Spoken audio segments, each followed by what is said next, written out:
ಇನ್ನು ಜಗತ್ತಿನಲ್ಲಿ ಕೊರೋನಾ ಸೋಂಕಿಗೆ ತುತ್ತಾದವರು 1,45,308 ಮಂದಿ. ಮೊದಲ ಸ್ಥಾನದಲ್ಲಿ ಚೀನಾ ಇದ್ರೆ, ಎರಡನೇ ಸ್ಥಾನದಲ್ಲಿದೆ ಇಟಲಿ, ಮೂರನೇ ಸ್ಥಾನದಲ್ಲಿ ಇರಾನ್ ಇದೆ, 40ನೇ ಸ್ಥಾನದಲ್ಲಿದೆ ಭಾರತ. ಚೀನಾದಲ್ಲಿ 80,815 ಮಂದಿ ಸೋಂಕಿತರಿದ್ದಾರೆ. ಇನ್ನು ಸಾವನ್ನಪ್ಪಿರುವಂತಹ ಸಂಖ್ಯೆನೂ ಅಷ್ಟೇ. ಚೀನಾದಲ್ಲಿ 3,177ರ ಗಡಿಯನ್ನ ದಾಟ್ತಾ ಇರುವಂಥದ್ದು. ಇನ್ನು ಇಟಲಿಯಲ್ಲಂತೂ 1,000ಕ್ಕೂ ಹೆಚ್ಚಿನ ಜನ ಸಾವನ್ನಪ್ಪಿದ್ದಾರೆ ಈ ಒಂದು ಕೊರೋನಾ ವೈರಸ್ನಿಂದ. ಇನ್ನು ಇಟಲಿಯಲ್ಲಿ 17,660 ಜನ ಸೋಂಕಿತರಿದ್ದಾರೆ. ಇರಾನ್ನಲ್ಲಿ 11,364 ಜನ ಸೋಂಕಿತರಿರುವಂಥದ್ದು. ಸೌತ್ ಕೊರಿಯಾದಲ್ಲಿ 7,979 ಮಂದಿಗೆ ಸೋಂಕು ಪತ್ತೆಯಾಗಿದೆ. ಇಟಲಿ, ಸ್ಪೇನ್, ಇರಾನ್ನಲ್ಲಿ ಕೊರೋನಾ ರುದ್ರ ತಾಂಡವನ್ನ ಆಡ್ತಾ ಇರುವಂಥದ್ದು. ವಿಶ್ವದಲ್ಲಿ ಕೊರೋನಾಗೆ ಬಲಿಯಾದಂಥವರ ಸಂಖ್ಯೆ 5,416 ಮಂದಿ. ನಿನ್ನೆ ಇದ್ದಂಥ ಒಂದು ಮಾಹಿತಿ ಎಷ್ಟಿತ್ತಪ್ಪ ಅಂದರೆ 4,946ರ ಆಸುಪಾಸಿನಲ್ಲಿತ್ತು. ಅದರಲ್ಲಿ ಈಗ ಏರಿಕೆ ಕಂಡಿರುವಂಥದ್ದು ಹತ್ತತ್ರ 500 ಜನ ನಿನ್ನೆ ಒಂದೇ ದಿನ ಸಾವನ್ನಪ್ಪಿರುವಂಥ ರೀತಿ ಕಾಣಿಸ್ತಾ ಇದೆ. ಚೀನಾದಲ್ಲಿ ನಿಯಂತ್ರಣಕ್ಕೆ ಬಂದಿದೆ ಕೊರೋನಾ ವೈರಸ್. 8,815 ಮಂದಿಗೆ ಸೋಂಕು ಇರುವಂಥದ್ದು. ಅದರಲ್ಲಿ 3,177 ಮಂದಿ ಸಾವನ್ನಪ್ಪಿದ್ದಾರೆ.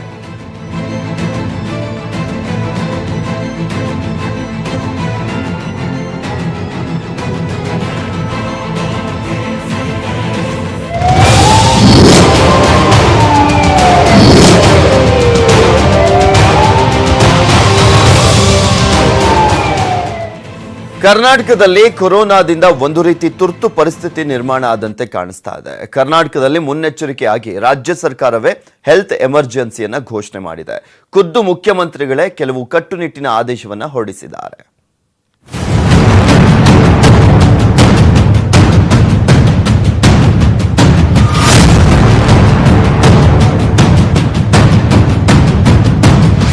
ಕರ್ನಾಟಕದಲ್ಲಿ ಕೊರೋನಾ ಎಮರ್ಜೆನ್ಸಿ. ಇಡೀ ಕರ್ನಾಟಕದಲ್ಲಿ ಹೆಲ್ತ್ ಎಮರ್ಜೆನ್ಸಿ ಘೋಷಿಸಿದ ರಾಜ್ಯ ಸರ್ಕಾರ 1 ವಾರಗಳ ಕಾಲ ಕರ್ನಾಟಕದಲ್ಲಿ ಎಲ್ಲಾ ಸಭೆ ಸಮಾರಂಭ, ಶಾಲೆ ಕಾಲೇಜು, ಮದುವೆ, ಜಾತ್ರೆ, ಮಾಲ್, ಸಿನಿಮಾ ಹೀಗೆ ಎಲ್ಲದಕ್ಕೂ ಬ್ರೇಕ್ ಹಾಕಿ ಸರ್ಕಾರ ಆದೇಶ ಹೊರಡಿಸಿದೆ. 1 ವಾರ ಕಾಲ malls, cinema theatres, pubs and night clubs, ಯಾವುದೇ ರೀತಿ ಎಕ್ಸಿಬಿಷನ್ ಇದ್ರದು, sports event like cricket, football etcetera, like birthday, marriage, engagement, ಈ ಥರದನ್ನ 1 ವಾರ ಕಾಲ ರಾಜ್ಯಾದ್ಯಂತ ನಿಲ್ಲಿಸಬೇಕು. ಸಾಧ್ಯವಾದಷ್ಟು ಮಟ್ಟಿಗೆ ಪ್ರವಾಸ ಮಾಡಬಾರ್ದು. ಎಕ್ಸಾಮಿನೇಷನ್ಸ್, SSLC ಮತ್ತು ಈ ಥರದ್ದೇನಿದೆ ಇದು ನಡೆಯುತ್ತೆ, ಪರೀಕ್ಷೆಗಳು ನಡೆಯುತ್ತೆ, ಅದು ಯಾವುದೂ ನಿಲ್ಲೋದಿಲ್ಲ ಅಂತ ಹೇಳಿದ್ರು. IT professional and other roles working in air conditioned space should work from their homes. ಸಾರ್ವಜನಿಕರ ಹಿತದೃಷ್ಟಿಯಿಂದ ಈ ಒಂದು ತೀರ್ಮಾನಕ್ಕೆ ಬಂದಿದ್ದೇವೆ. ದೇಶದಲ್ಲಿ ಮೊದಲ ಕೊರೋನಾ ಸಾವು ಕರ್ನಾಟಕದಲ್ಲಿ ಸಂಭವಿಸುತ್ತಿದ್ದಂತೆ ರಾಜ್ಯ ಸರ್ಕಾರ ತುರ್ತು ಸಭೆ ನಡೆಸಿ ಕೆಲವು ಕಟ್ಟುನಿಟ್ಟಿನ ನಿರ್ಧಾರಗಳನ್ನು ತೆಗೆದುಕೊಂಡಿದೆ. 1 ವಾರ ರಾಜ್ಯದಲ್ಲಿ ಕೊರೋನಾ ಎಮರ್ಜೆನ್ಸಿ ಘೋಷಿಸಲಾಗಿದೆ. ಅದ್ಧೂರಿ ಮದುವೆ ಇಲ್ಲ, ಸರಳ ವಿವಾಹಕ್ಕಷ್ಟೇ ಅವಕಾಶ. ನಾಮಕರಣ, ಗೃಹ ಪ್ರವೇಶ ಸೇರಿ ಎಲ್ಲಾ ಕಾರ್ಯಕ್ರಮಗಳು ತತ್ಕ್ಷಣದಿಂದಲೇ ರದ್ದುಪಡಿಸಿ ಮುಂದೂಡಿಕೆ ಮಾಡಿ, ಇಲ್ಲಾಂದ್ರೆ ಮನೆ ಮಟ್ಟಿಗಷ್ಟೇ ಆಚರಿಸಿ. ಮಾಲ್ಗಳು, ಥಿಯೇಟರ್ಗಳು 1 ವಾರ ಬಂದ್ ಆಗಿರುತ್ತೆ, ಹೋಗ್ಬೇಡಿ. ರಾಜ್ಯದ ಎಲ್ಲಾ ಶಾಲಾ ಕಾಲೇಜುಗಳಿಗೂ 15 ದಿನ ರಜೆ ಇರುತ್ತೆ. ಮತ್ತೊಮ್ಮೆ ಹೇಳ್ತಿದ್ದೀವಿ, ರಾಜ್ಯದ ಎಲ್ಲಾ ಶಾಲಾ ಕಾಲೇಜುಗಳಿಗೂ 15 ದಿನ ರಜೆ ಇದೆ. ಆದ್ರೆ ನೆನ್ಪಿಟ್ಕೊಳ್ಳಿ, ನಿಗದಿಯಾದಂತೆ ಮಾರ್ಚ್ 27ರಿಂದ ಎಲ್ಲಾ ಪರೀಕ್ಷೆಗಳು ಇರುತ್ತೆ. ಈಗ ಪರೀಕ್ಷೆ ನಡೆಯುತ್ತಿದ್ರೂ ಭಯ ಬೇಡ, ಎಕ್ಸಾಮ್ಗೆ ಹೋಗಿ. ಇನ್ನು ITBT ಕಂಪನಿಗಳಿಗೆ 1 ವಾರ ವರ್ಕ್ ಫ್ರಮ್ ಹೋಮ್, ಮನೆಯಿಂದ ಕೆಲಸ ಮಾಡಬೇಕು. ಜಾತ್ರೆ, ಸಮಾರಂಭ, ಕ್ರೀಡಾಕೂಟ, ಕವಿಗೋಷ್ಠಿ, ಬೇಸಿಗೆ ಶಿಬಿರ ಅಂದ್ರೆ ಸ್ವಿಮ್ಮಿಂಗ್ ಕ್ಲಾಸ್, ಕ್ರಿಕೆಟ್ ಶಿಬಿರಗಳಿಗೆ ಹೋಗಬೇಡಿ. ಸರ್ಕಾರದ ಎಲ್ಲಾ ಕಾರ್ಯಕ್ರಮಗಳು 1 ವಾರ ಬಂದ್ ಆಗಲಿದೆ. ಕ್ಲಬ್, ಬಾರ್, ಹೋಟೆಲ್ನಲ್ಲಿ ಗುಂಪು ಗುಂಪಾಗಿ ಸೇರಂಗಿಲ್ಲ. 1 ವಾರ ಯಾವ ಪ್ರವಾಸಿ ತಾಣಗಳಿಗೂ ಹೋಗಬೇಡಿ. ವಾಕಿಂಗ್, ಜಿಮ್ ಅಂತ ಹೋಗೋದು, ಪಾರ್ಕು, ಸಾರ್ವಜನಿಕ ಸ್ಥಳಗಳಿಗೆ ಹೋಗೋದು ಬೇಡ. ನಾಟಕ, ಯಕ್ಷಗಾನ, ಶಾಲಾ ವಾರ್ಷಿಕೋತ್ಸವಕ್ಕೂ ಬ್ರೇಕ್ ಹಾಕಲಾಗಿದೆ.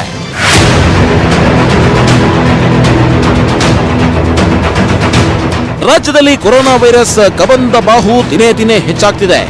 ದೇಶದಲ್ಲಿ ಮೊದಲ ಕೊರೋನಾ ಬಲಿ ಕರ್ನಾಟಕದಲ್ಲಿ ಆಗಿದೆ.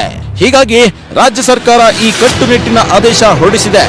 ಸರ್ಕಾರ ನಿಮ್ಮೆಲ್ಲರ ಕರ್ನಾಟಕ ರಾಜ್ಯದ ಜನರ ಆರೋಗ್ಯದ ಬಗ್ಗೆ ಬಹಳ ಗಂಭೀರವಾಗಿ ತಗೊಂಡಿದೆ. ಮಾನ್ಯ ಮುಖ್ಯಮಂತ್ರಿಗಳು ಅದರಲ್ಲಿ ಎಲ್ಲರೂ ಕೂಡ ಸುರಕ್ಷಿತವಾಗಿರಲಿ.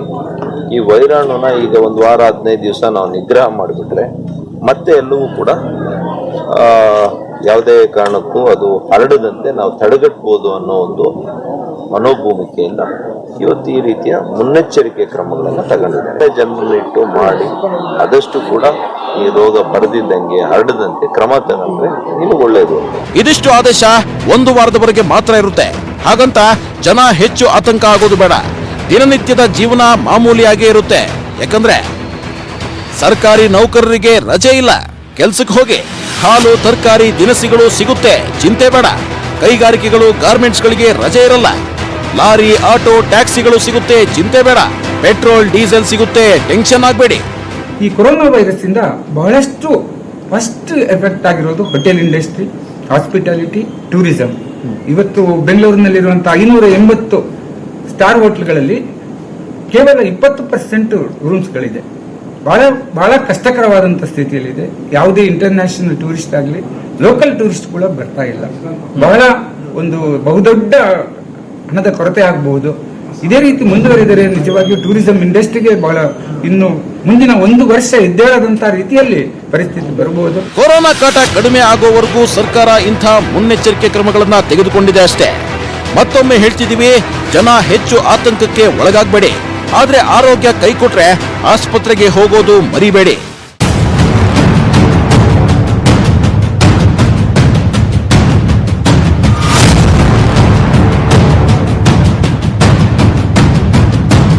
Bureau report, news 18 Kannada.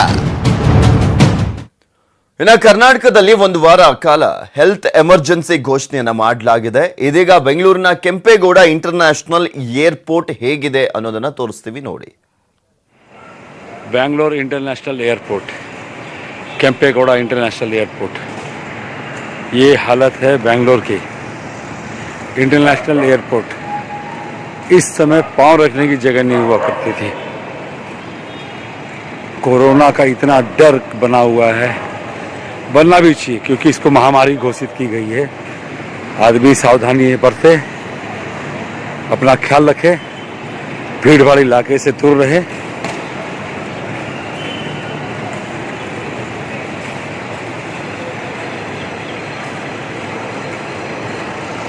बहुत ही खराब माहौल, दुकानें पूरी शांत पड़ी है. एक दुकान में भी कोई कस्टमर नहीं है.